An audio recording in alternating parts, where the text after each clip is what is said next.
22 juin 2024. J'aimerais aujourd'hui que tu sois là. Tu me manques. Je pense à toi souvent. J'essaye de t'oublier parfois. Aujourd'hui, je me suis pris la tête avec Ryder. Oui, il y a à peu près un mois, il est arrivé en France. Est-ce que je l'aurais cru un jour? Non. Je me souviens que notre relation d'il y a 10 ans était toxique. Mais pourtant, il a toujours été quelqu'un qui avait compté pour moi. Nous nous aimions à notre façon à l'époque.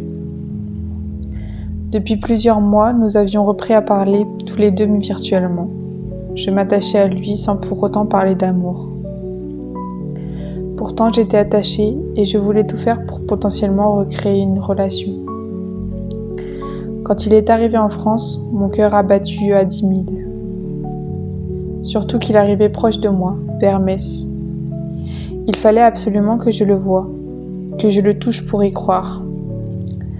Lors de notre premier rendez-vous, nous sommes allés manger un McDo. C'était extraordinaire de le voir s'émerveiller pour un McDo, alors que pour moi c'était quelque chose de banal. Nous avons longuement discuté d'un tas de sujets. Il faisait même des allusions à notre potentiel futur ensemble. Mais dès le lendemain, cela a chuté. En effet, je m'attendais à ce que l'on prenne des nouvelles l'un de l'autre dans les jours qui ont suivi, mais ce n'était pas le cas. Il m'ignorait même. Je retrouvais alors cet aspect de notre relation passée que je n'aimais pas. Pourtant, nous n'étions pas ensemble.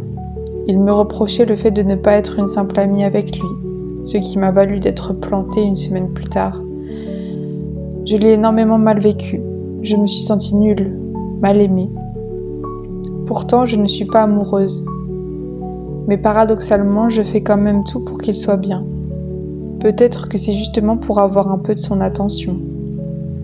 Nous nous sommes revus récemment et nous avons pu discuter de certaines choses. Il m'en veut.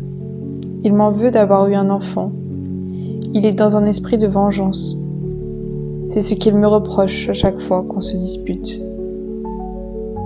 La dernière fois, il m'a même dit « Putain, pourquoi t'es allé te foutre avec un bébé? C'est moi qui devais te mettre enceinte. »